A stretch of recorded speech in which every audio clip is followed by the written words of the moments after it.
Pirkei Avot, Perek Sheni, Mishnah Vav. Deuxième chapitre, sixième Mishnah. Af hura'a gulgolet ahat, shetzafa al pene hamaim.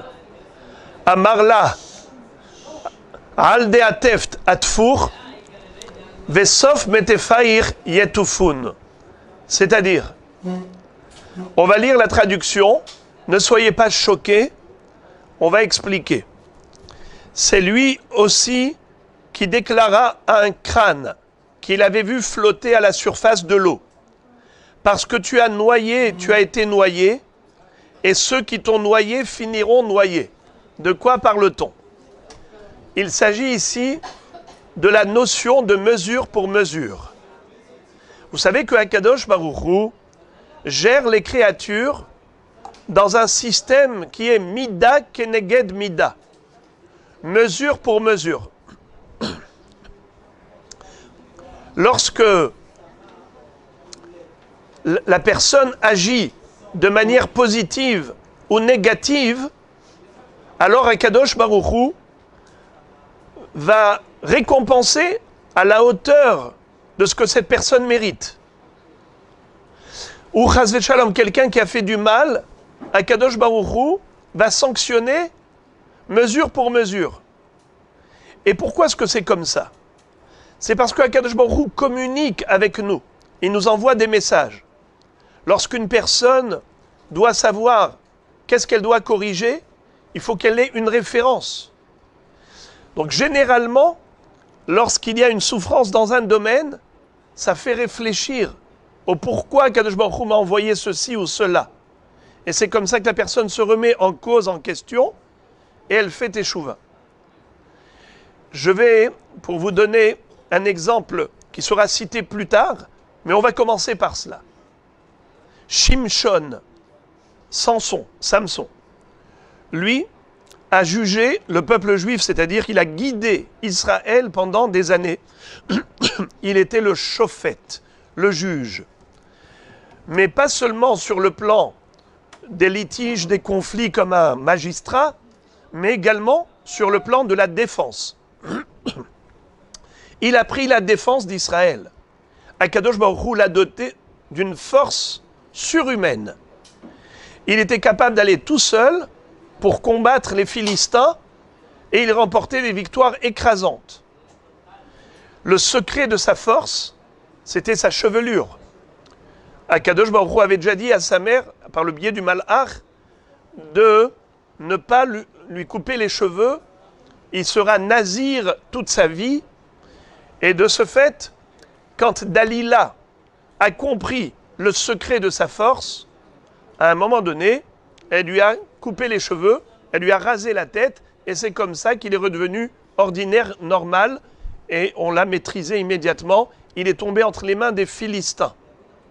Qu'est-ce que lui ont fait les Philistins à ce moment-là? Ils lui ont crevé les yeux. Ils lui ont dit maintenant, tout ce que tu nous as fait subir, on va te faire payer. Tu vas faire le clown devant nous.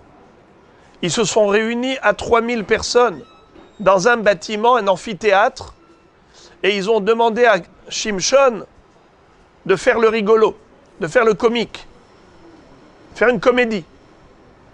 À ce moment-là, Shimshon va demander à celui qui était à ses côtés, s'il te plaît, pose-moi les mains sur les deux colonnes, les deux piliers du bâtiment ici.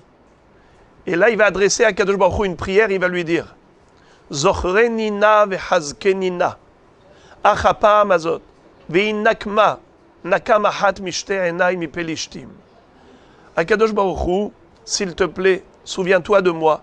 Je te demande une chose, c'est de me redonner la force comme jadis, pour la dernière fois. Tamot nafshim pelishtim. Je suis prêt à mourir avec les Philistins. Mais donne-moi cette force que tu m'as toujours donnée. Et en effet, il a été inspiré de ce souffle divin et il a poussé les deux piliers et c'est comme ça que le bâtiment s'est écroulé sur tout le monde. Et lui aussi est niftar. Mais il va dire à Kadosh Baruch Hu, Hachem, donne-moi la possibilité de prendre vengeance de l'un de mes deux yeux. Écoutez ça. Zochrenina vechazkenina. Achapa'amazé. Ve'inakma. Nakam ahat mishte enay. Mi pelishtim. Je voudrais prendre la vengeance de l'un de mes deux yeux, des Philistins. Et Chachamim disent dans le Midrash qu'il a dit à Kadosh Baruch Hu, donne-moi la récompense d'un œil dans ce monde et réserve-moi la récompense de l'autre œil pour l'autre monde. Qu'est-ce que c'est que cette histoire-là? De quelle récompense parle-t-il? Récompense de quoi et pourquoi? Alors, l'explication qui est donnée par les commentateurs est la suivante. Il est écrit dans la Mishnah, Masechet Sota, que Shimshon, Samson, a fauté avec ses yeux et il a été puni par ses yeux. À quel moment il avait fauté? Lorsqu'il a dit à ses parents, je voudrais épouser cette jeune fille qui à l'origine n'était pas juive, mais il a organisé une conversion au judaïsme très rapide, ce qu'on appelle la régularisation. Ses parents lui ont dit, manque-t-il des filles juives pour aller épouser une Goya? Alors, il leur a répondu, Kihi yashra be'enai. Prenez-la parce qu'elle a plu à mes yeux. Et la Gemara de dire que celui qui se laisse égarer, entraîner par ses yeux, payera de ses yeux. Lorsque plus tard, Shimshon a eu les deux yeux crevés par les Philistins, il a compris pourquoi ça lui est arrivé. Il a compris que c'était mesure pour mesure. Il s'est laissé aller par rapport à son regard, à ce que ses yeux avaient vu, et donc son cœur a désiré. Akadosh Baruch Hu lui a dit, tu as mal utilisé la vue. C'est les yeux qui ont payé. Mais étant donné que Shimshon a compris le message divin, Shimshon a compris que Akadosh Baruch Hu lui parlait au travers de ce message. Mesure pour mesure. Pourquoi Akadosh Baruch Hu fait en sorte que la personne reçoive mesure pour mesure? Eh bien, ça l'a fait réfléchir. C'est comme ça que Shimshon s'est dit, mais pourquoi Dieu m'a fait ça? Ça y est, je me souviens. J'ai compris. Il en a déduit que Akadosh Baruch Hu a sévi envers lui parce qu'il s'est laissé entraîner par le regard des yeux. Donc il a payé par les yeux. Maintenant, quand quelqu'un fait teshuva, parce que il fait fonctionner sa réflexion, ne reste pas indifférent au message divin.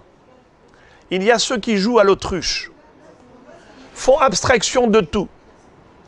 Ils sont tellement happés parce qu'ils souhaitent ce qu'ils veulent vivre que, comme si tous les messages divins ne les concernaient pas.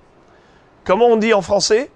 Il n'y a pas plus sourd que celui qui ne veut pas entendre. Il n'y a pas plus aveugle que celui qui ne veut pas voir. Donc la même chose, cette personne, elle occulte totalement les messages d'Akadosh Baruch Hu. Et donc elle continue dans son train-train du quotidien. Parce que elle fait que ce que bon lui semble. Par contre, Shimshon n'était pas de ce type, de cette trempe. Shimshon, c'était quelqu'un qui réfléchissait. Il s'est dit, mais pourquoi Dieu m'a fait ça? Il a fait teshuva. Hachem, pardonne-moi. J'ai compris. Quand il a demandé pardon à Dieu à ce moment-là, eh bien, quelqu'un qui fait teshuva, c'est un mérite pour lequel il a une récompense. La teshuva, c'est comme une mitzvah. Et quelle mitzvah? C'est une mitzvah générale. Toute personne qui s'inscrit dans une démarche positive parce qu'elle s'est remise en question, ça s'appelle faire teshuva, revenir vers Dieu après s'en être éloigné. Eh bien ça, en soi, c'est le plus grand des mérites. Et on peut demander à Dieu une récompense pour le mérite de la teshuva. Shimshon va dire, j'ai fait teshuva par le biais des deux yeux. Alors Hachem, récompense-moi pour un œil ici et pour l'autre œil là-bas. Voilà comment Shimshon, nous dit la Gemara, il a été sanctionné mesure pour mesure, mais il n'a pas été indifférent. Il a déduit ce qu'il fallait déduire. Alors maintenant, dans le même ordre d'idées, la Mishnah va nous dire là-bas que Avshalom, le fils de David Amelech, qui avait tenté d'attenter à la vie de son père, il avait organisé un coup d'État parce qu'il voulait accéder au trône d'Israël et éjecter son père de la royauté. Il était prêt même à tuer son papa. C'était une chose terrible à tel point que David était tellement affecté qu'il va dire à Hushai Ha'arki, mais qu'ai-je fait pour mériter une chose pareille? On n'a jamais vu ça. Un fils qui veut tuer son père. David Amelech, qui était un guerrier vaillant, n'a pas voulu lui livrer guerre. Il a pris la fuite. Il a pris la fuite. Et à ce moment-là, Hushai Ha'arki lui dit, permets-moi de te dire, qui est sa mère à cet enfant? Avshalom, c'était Ma'acha. Qui était-elle? Eh bien, c'était ce qu'on appelle Yefat Tohar. La jeune fille belle d'apparence. Vous connaissez cette paracha de la Torah qui s'appelle Parashat Kitetse, dans laquelle nous voyons que les soldats qui allaient en guerre, à l'époque, comment ça se passait? On amenait des filles au front de guerre pour dissiper, pour distraire l'ennemi.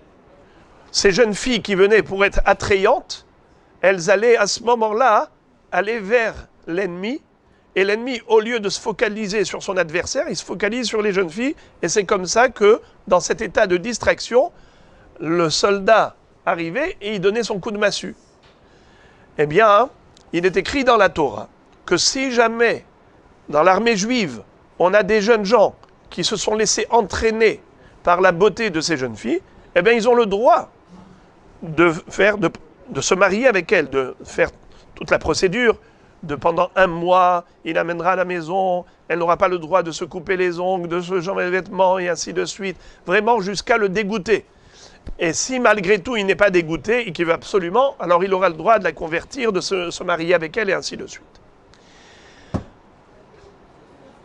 David Amelech, qui était parti en guerre, il avait ramené de là-bas Ma'acha.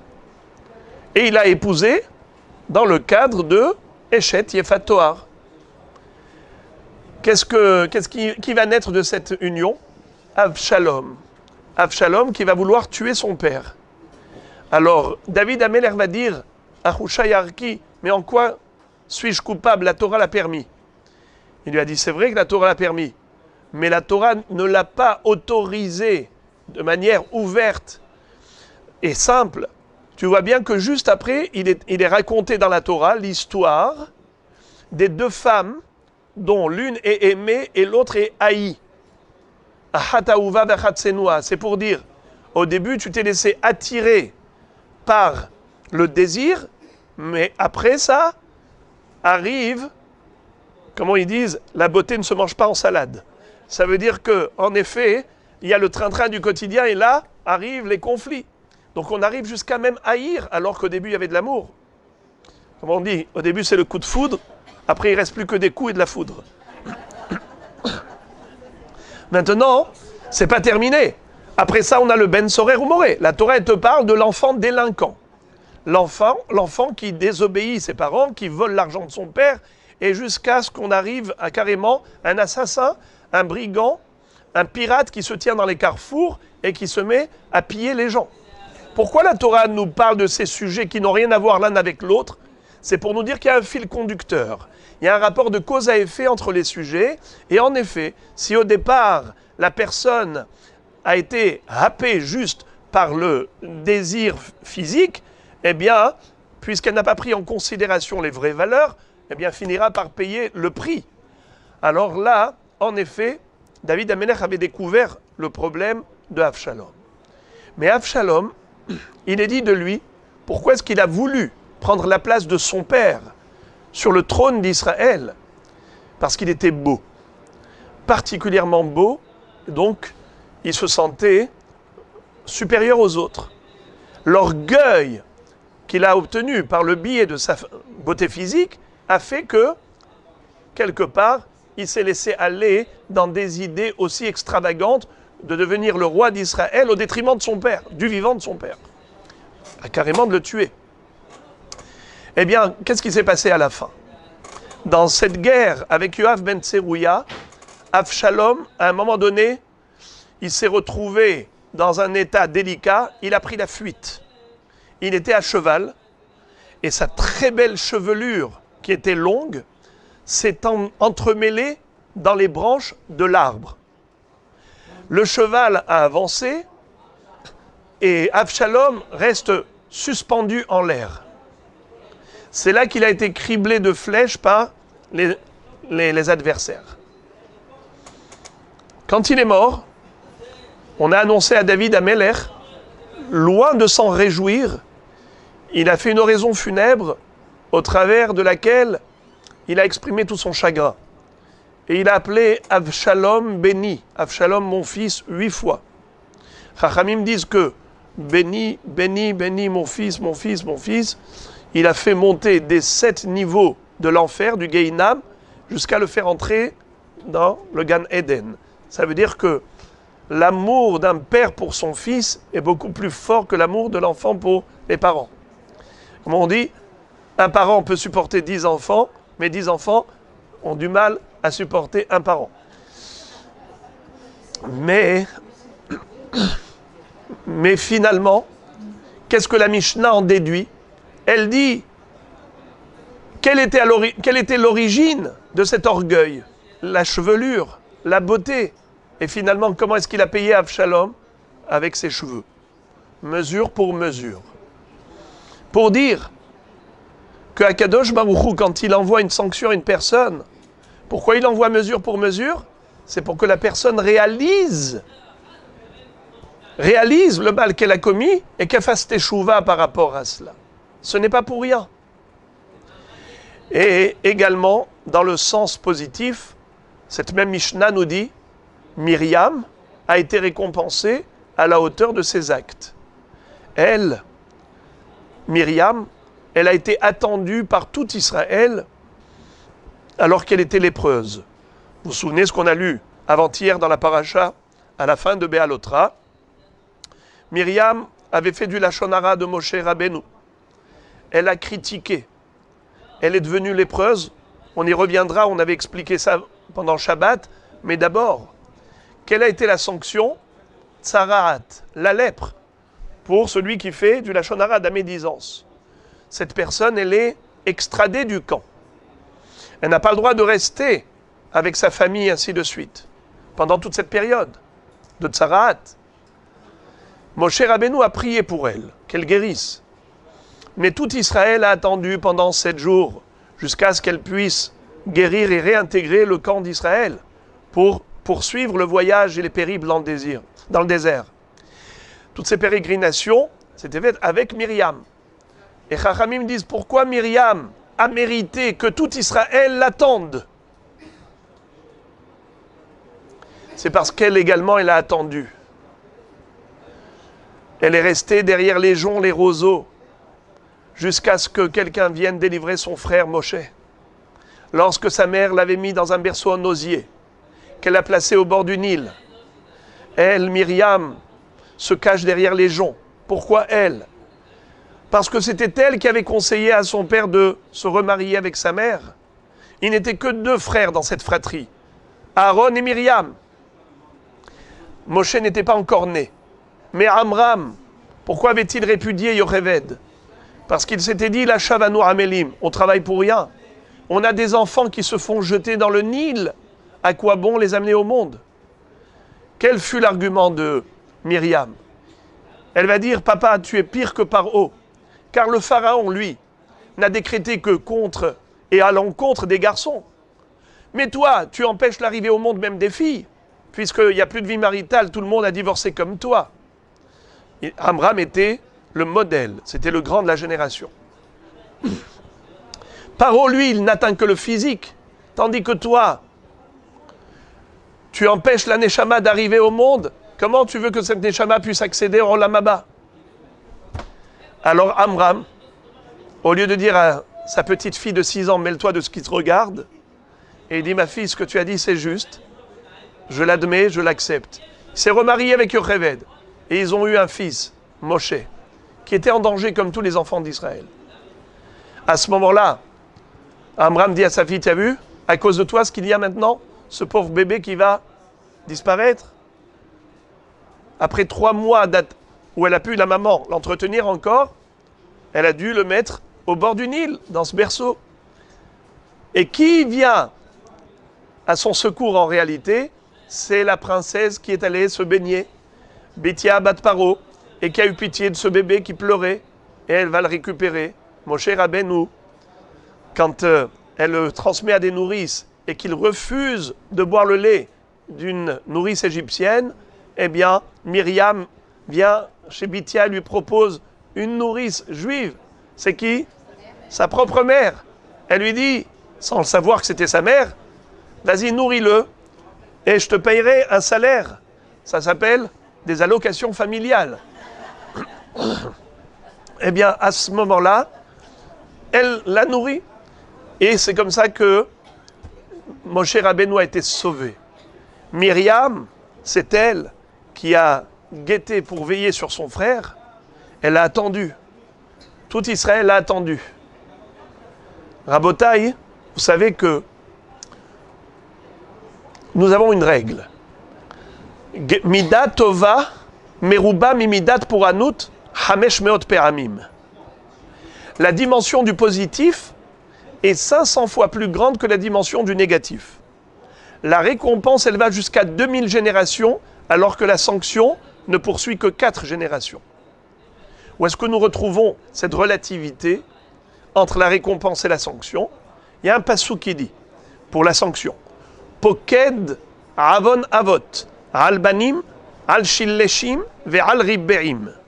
Dieu se souvient des fautes des ancêtres jusqu'à accompagner, c'est-à-dire sanctionner les enfants, les petits-enfants, les arrière-petits-enfants. J'ouvre une parenthèse. La Gemara pose une contradiction. Elle dit, mais normalement, les enfants n'ont pas à payer pour les parents. Et elle cite un pasouk. Lo yomtu avot al banim, ve lo yomtu banim al avot. Donc normalement, ce n'est pas normal de faire payer les enfants. Et la Gemara de répondre, ça dépend.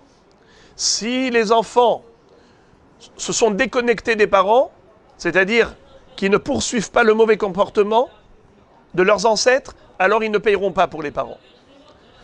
Quand est-ce que, en effet, les enfants payent pour les parents? Que si ils continuent sur le mauvais chemin tracé par les parents. Kan be'ochazin ma'aseh avotehem bidehem, kan be'enam ochazin ma'aseh avotehem bidehem. Je ferme la parenthèse pour revenir à cela.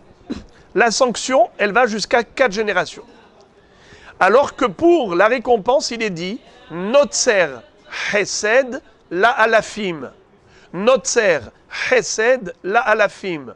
Dieu récompense 2000 générations. Alors, quelle est la relativité entre 4 générations et 2000 générations? Quelle est la proportion? 500. 500 fois 4 égale 2000, n'est-ce pas? 4 fois 500 égale 2000. Ça veut dire que la récompense, elle va jusqu'à 2000 générations et la sanction 4 générations, ce qui veut dire que la récompense, elle est 500 fois plus grande que la sanction. Alors maintenant que vous avez compris cet axiome de base, regardez maintenant quelque chose d'extraordinaire. Combien de temps Myriam a été attendue par le Ham Israël dans le désert? On a dit combien de temps?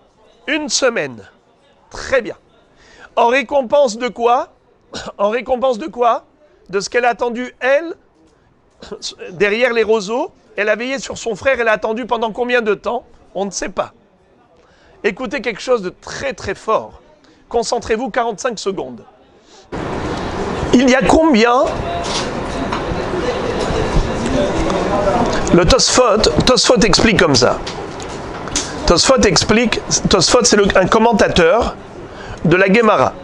Il dit que Myriam a attendu pendant 20 minutes.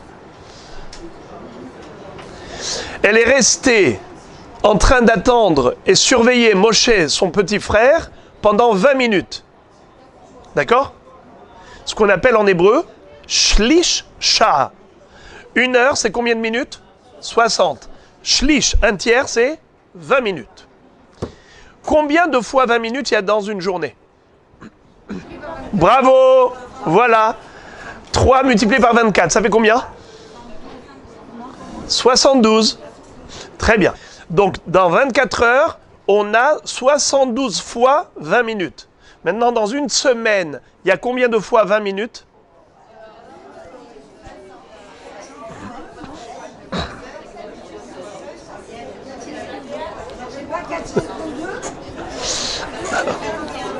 Très bien. Eh bien, on a dit que dans une journée, on a 72 fois 20 minutes. Donc, dans une semaine, c'est 7 fois 72. 7 fois 72, 7 fois 7, 49.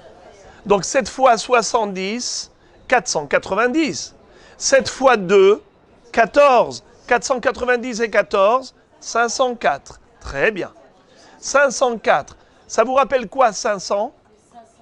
On a dit tout à l'heure que la récompense, elle est 500 fois plus grande que la sanction, puisque la récompense, elle va jusqu'à 2000 générations et la sanction jusqu'à 4 générations. La relativité, elle est de combien? De 500. Alors maintenant, elle a reçu, elle, Myriam, 500 fois plus que ce qu'elle a donné. Mais en fait, elle a reçu 504 fois. Parce que dans une semaine où tous les bénis Israël l'ont attendu pendant 504 fois 20 minutes. Et on a dit que tout est mesure pour mesure. Si c'est mesure pour mesure, donc normalement, on aurait dû s'arrêter à un peu moins d'une semaine. N'est-ce pas? 1h20 de moins. Parce que dans 1h20, il y a 4 fois 20 minutes. Alors c'est 4 fois là pourquoi? On a dit qu'il n'y a rien pour rien. Et rien n'est gratuit. Tout est mesure pour mesure. Figurez-vous que lorsqu'elle a marché quelques pas de là où elle se tenait, derrière les roseaux, derrière les joncs, au bord du Nil, et qu'elle a été vers la princesse Bathia, elle lui a dit, j'ai une nourrice, juive, hébreu, pour ce petit bébé.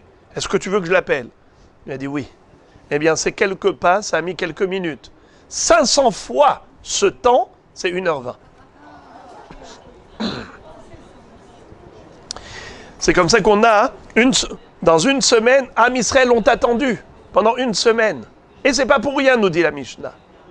Alors maintenant qu'on a compris que Dieu communique avec l'homme par cette notion, ce langage qu'on appelle mesure pour mesure, que ce soit dans le positif, que ce soit dans le négatif, alors regardez maintenant ce que cette Mishnah nous enseigne.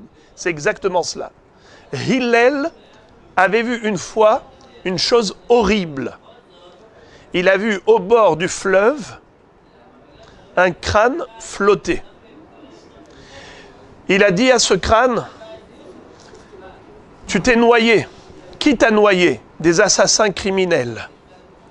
Mais pourquoi eux, ils t'ont noyé? Parce que toi-même, tu as noyé d'autres personnes. Toi-même, tu étais un assassin criminel. Mais même ceux qui t'ont fait ce qu'ils t'ont fait, eux aussi vont être assassinés comme ils l'ont fait. Et là, ça a été dit en araméen, bizarrement, alors que toutes les Mishnayot, elles sont en hébreu. Ici, c'est écrit en araméen.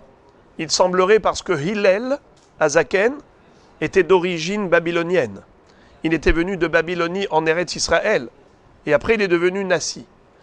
Et la Mishnah ici, généralement, tout Pirkei Avot, c'est en hébreu. À part encore une autre phrase qui est en araméen. Là aussi, regardez. Afhura'a gulgolet ahat, shetzafal pene hamaim. Il a vu un crâne qui flottait à la surface de l'eau.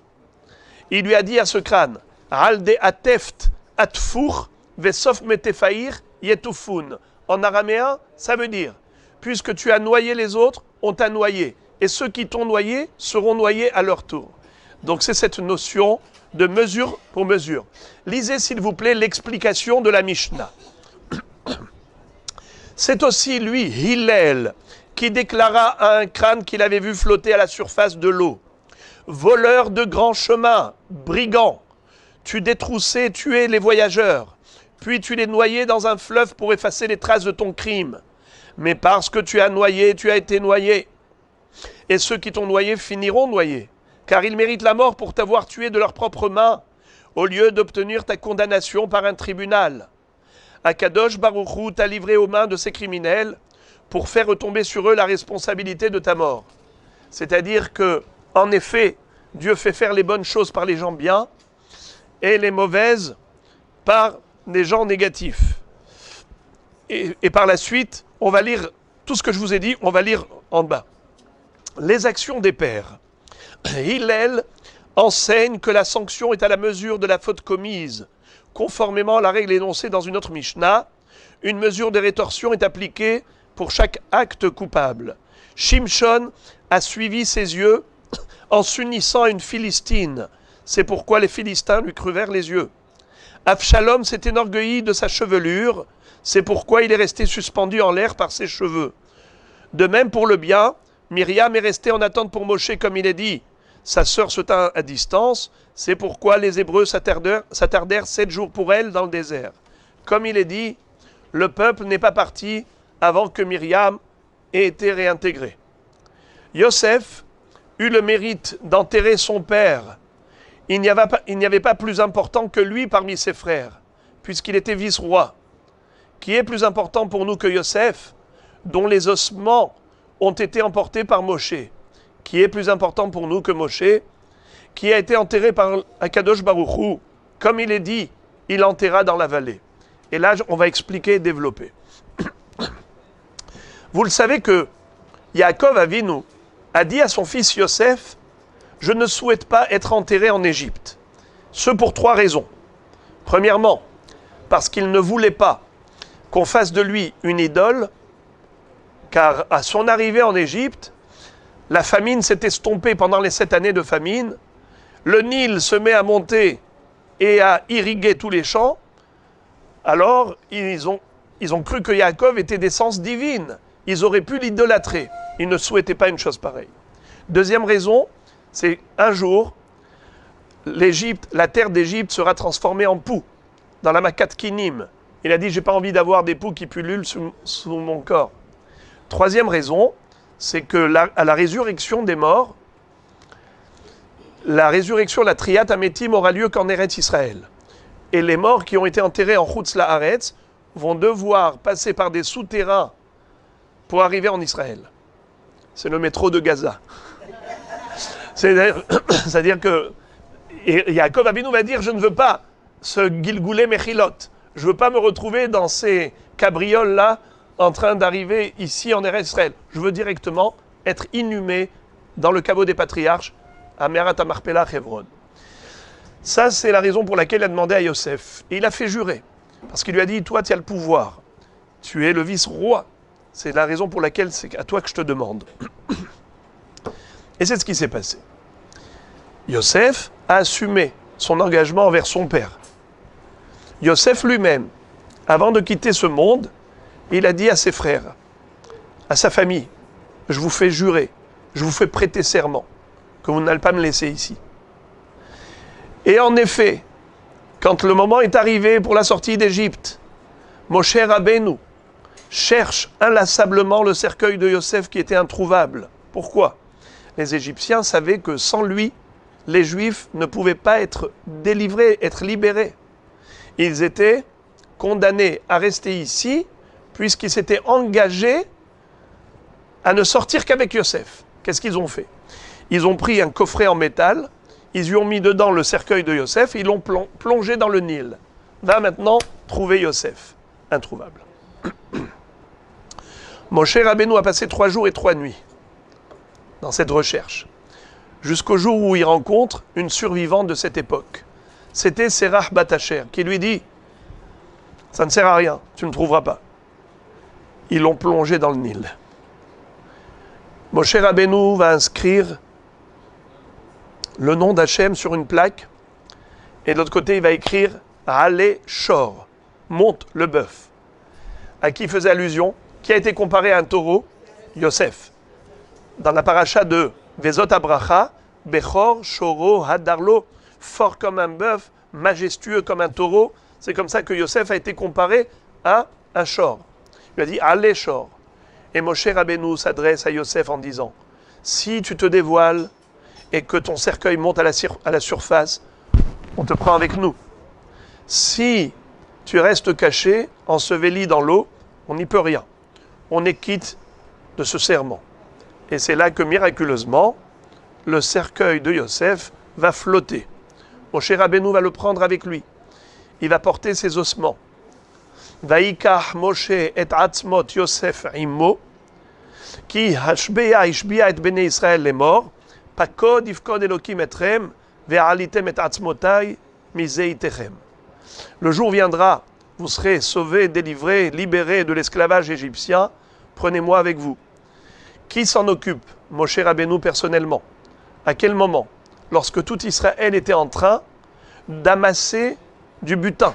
Puisque Dieu avait dit à Moshe, dit au Béné Israël de demander aux Égyptiens de l'or et de l'argent et des biens, des vêtements. Et c'est comme ça qu'ils sont sortis chargés de richesses. Moshe Rabbeinu ne s'est occupé que d'une seule chose, que des ossements de Yosef. Eux ont fait une mitzvah de ramasser de l'argent. Lui a fait une mitzvah de s'occuper de la sépulture de Yosef. Il est dit de lui dans le Midrash, Chacham lev ikach mitzvot. Le Chacham, il sait quelle mitzvah choisir. Il y a des mitzvot intéressantes. Il y a des mitzvot qui paraissent moins intéressantes. Mitzvah par exemple de bien manger Shabbat, une bonne pkaïla d'amchut boucha, pourquoi pas? Mais ça c'est... Hein? Pardon? C'est une. Mais on m'a converti dans un mikvé de boucha. Alors, en fait, ce qui veut dire qu'en fait, il y a des mitzvot qui nous intéressent, où on joint l'utile à l'agréable. Là où on découvre le vrai amour de la mitzvah, c'est quand elle est faite de manière désintéressée, uniquement pour accomplir la volonté divine. Ça, c'est les mitzvot que Moshe Rabbeinu choisissait. D'ailleurs, il y avait un rave qui s'appelait Rabbi Yehuda Hassid. Il a dit, il y a une notion de met mitzvah. Vous savez c'est quoi met mitzvah? Met mitzvah, c'est quelqu'un qui est décédé, il n'y a personne pour s'occuper de sa sépulture. C'est une mitzvah de le faire, et même un Kohen Gadol, qui n'a pas le droit de rentrer au cimetière, pas seulement un Kohen Hédiot classique, qui peut rentrer au cimetière pour accompagner les 7 proches, son père, sa mère, son frère, sa sœur, sa fille, son fils, sa fille ou son épouse, le Kohen Gadol, même ça, il n'a pas le droit, le grand prêtre. Mais il a le droit de se rendre impur pour enterrer un cadavre qui est abandonné. Nachon, met mitzvah. Le Sefer Hasidim va dire, il y a met mitzvah, mais il y a mitzvah meta. C'est-à-dire des mitzvot qui sont mortes. C'est quoi ça? C'est des mitzvot que les gens délaissent. Il y a des mitzvot que tout le monde veut accomplir, mais il y a des mitzvot que personne ne veut appliquer. C'est ces mitzvot-là qu'il faut justement choisir. Exemple. Donnez-moi vous des exemples. Très bien. Par exemple. Bravo. Exemple. Met mitzvah, s'occuper d'un défunt, il n'y aura pas de retour, c'est Hesed Shel Emet. Ça s'appelle la bonté gratuite. Eh bien, Moshe Rabbeinu, c'est ce qu'il a fait. Eh bien, qui a enterré Moshe Rabbeinu? Hachem. Personne ne connaît le lieu de sépulture de Moshe Rabbeinu. Vaikvor oto bagay. C'est Akadosh Baruch Hu, lui-même personnellement. Birvodo beatzmo. Alors regardez comment c'est beau. Qui s'occupe d'enterrer Yaakov? Yosef. Qui s'occupe d'enterrer Yosef? Moshe Rabbeinu. Qui s'occupe d'enterrer Moshe Rabbeinu? Akadosh Baruch Hu lui-même. Ça veut dire c'est à chaque fois le plus grand qui s'occupe du plus grand. Et il ne dit pas, mais moi j'ai d'autres choses à faire, j'ai d'autres chats à fouetter. Non, s'investit dans cette mitzvah, eh bien, finalement on arrive jusqu'à ce que lui-même, c'est lui qui va s'occuper de Moshe Rabbeinu. Donc on voit la notion de mesure pour mesure. Et le sujet sera clôturé avec une histoire triste, mais qui, une fois de plus, met en exergue cette notion. C'est une histoire de l'époque du Chafetz Chaim. Regardez. Je vais vous la raconter comme ça, oralement, et après on va lire. Le Chafetz Chaim a vécu il y a un siècle. avant la première guerre, entre les deux guerres. Il est niftar entre les deux guerres. Lui, le Rav Etzraïm, a dit « J'ai vécu suffisamment longtemps », il avait dépassé les 90 ans, pour pouvoir mesurer, constater cette notion de mesure pour mesure et de voir des boucles se refermer. Des histoires qui avaient eu lieu bien des années plus tôt et comment Akadosh Baruch Hu a refermé le cercle plus tard. C'est l'histoire d'une pauvre veuve avec ses orphelins qui louait un appartement. Et comme elle avait cumulé des dettes, le propriétaire de la maison est venu en hiver et lui a dit « Madame, si tu ne payes pas immédiatement, eh bien, je t'expulse. » Elle n'a pas pu payer. Il est venu avec des chiens, des gros chiens, et il a viré en plein hiver de cette maison avec ses enfants. Le Rav Etzraïm a dit « Une telle cruauté ne peut pas rester impunie. Ce n'est pas possible. » Eh bien, qu'est-ce qui s'est passé 10 ans plus tard? Ce bonhomme a été mordu par un chien enragé, et après quelques semaines de souffrance de cette morsure du chien, eh bien, il est décédé. Le Rav Etzraïm a dit « J'ai vu comment la boucle s'est refermée. » Ça, c'est une notion de mesure pour mesure. Regardez l'histoire. On raconte qu'un homme avait loué sa maison à une veuve et ses petits-enfants. À la fin du mois, il lui demanda de vider les lieux en plein hiver parce qu'elle n'avait pas pu payer le loyer. Il vint avec 2 chiens et l'expulsa de force avec ses petits-enfants, refusant de les laisser jusqu'à la fin de l'hiver. Tout le monde fut scandalisé par la cruauté du propriétaire de la maison. Témoin de cette expulsion, le Rav Etzraïm qui assista lut à haute voix le verset « Vous ne maltraiterez pas ni veuve ni orphelin. Si tu le maltraites, dès qu'il criera vers moi, j'entendrai son cri. Ma colère s'enflammera. Et chas v'shalom, je vous tuerai. » 10 ans plus tard, le maître de maison fut mordu à mort par un chien enragé et succomba après des semaines de souffrance. Donc, on a compris que tout ce que l'on fait est enregistré dans l'ordinateur céleste, jusqu'au plus petit détail. Tout ce qu'on fait de bien, c'est également enregistré jusqu'au plus petit détail. Vous avez entendu parler de Rahav Hazona? Oui, Rahav Hazona. C'était une aubergiste qui a sauvé 2 explorateurs, 2 espions que Yehoshua bin Nun avait envoyés en Israël. Avant la conquête d'Eretz Israël, Josué a envoyé 2 espions. L'un s'appelait Pinhas et l'autre Kalev. C'est d'ailleurs la Haftara qu'on va lire ce Shabbat. Shabbat prochain, on va lire cette Haftara. Ils arrivent en Eretz Israël, ils veulent passer incognito, mais non. On les a aperçus, on les a reconnus, et ils se sont fait poursuivre par des soldats. Lorsque ces goïms sont arrivés chez Rahav Hazona, elle leur dit, il y avait 2 espions qui sont rentrés chez toi, où est-ce qu'ils sont? Elle a dérouté ces soldats. Pourquoi? Parce que juste avant, elle a eu une discussion avec eux. Pinchas et Kalev qui s'étaient enfuis chez elle. Ils ont dit, voilà, on est dans un état dramatique. Là, on nous attrape, on nous tue. Est-ce que tu peux nous protéger? Est-ce que tu peux nous cacher, nous dissimuler? Elle a dit, il n'y a pas de problème. Elle l'a caché. En fait, Hachamim nous disent que Pinchas, c'est Eliyahu Hanavi. Il n'avait pas besoin d'être caché, il pouvait se rendre invisible. Mais Kalev avait besoin d'être caché. Elle l'a recouvert avec les brindilles, avec les tiges de lin. Ces tiges de lin, elle les a cachées. C'est comme ça qu'elle a caché. Quand les soldats sont arrivés, elle leur a dit, ils sont passés de l'autre côté. Ils ont été de ce côté. Et comme ça, elle les a déroutés. Mais eux, elle leur dit, vous avez de la chance, car ma maison surplombe la muraille de la ville. Je vais vous faire sortir de la ville par la fenêtre de ma maison, avec une corde que je vais attacher au barreau, et vous allez comme ça dévaler la muraille et vous prenez la fuite. Ils lui ont dit, on te promet que le jour de la conquête, toi et ta famille, toutes les personnes qui seront chez toi, vous vivrez tranquille. Il n'y aura pas d'expulsion par rapport à vous. Et qu'est-ce qui va se passer? Ils vont fuir par la fenêtre et ils s'en vont. Après la conquête, Yehoshua ben Nun, qui était le successeur de Moshe Rabbeinu, va épouser Rahav Azona qui s'est convertie au judaïsme.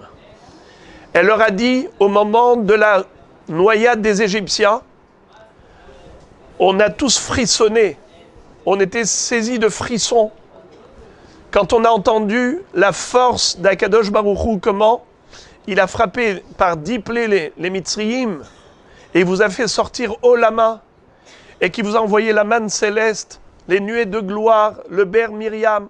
Mais c'est incroyable. Shama nu vaimas levavenu. On a entendu, notre cœur a fondu. Eh bien, je sais que votre Dieu est le plus grand, le plus fort. Plus tard, il va se convertir au judaïsme.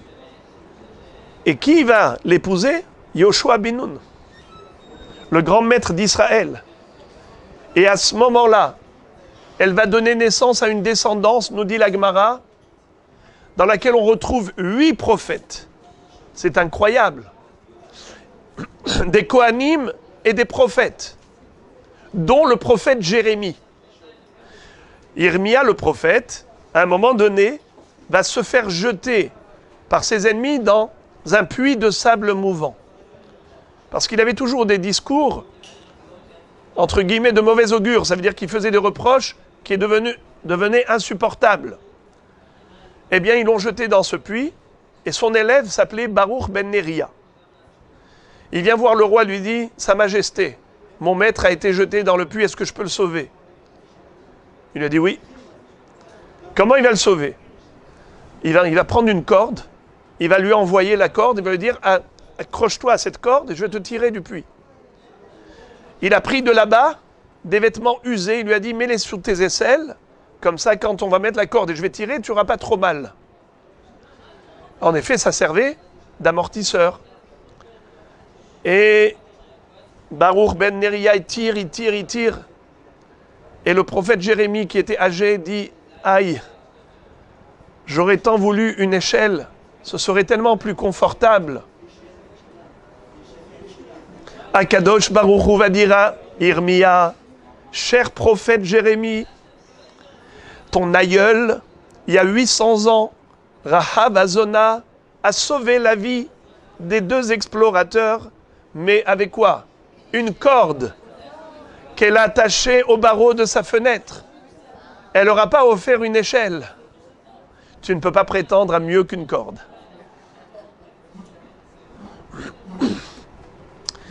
Vous savez ce qu'elle avait dit, Rahav?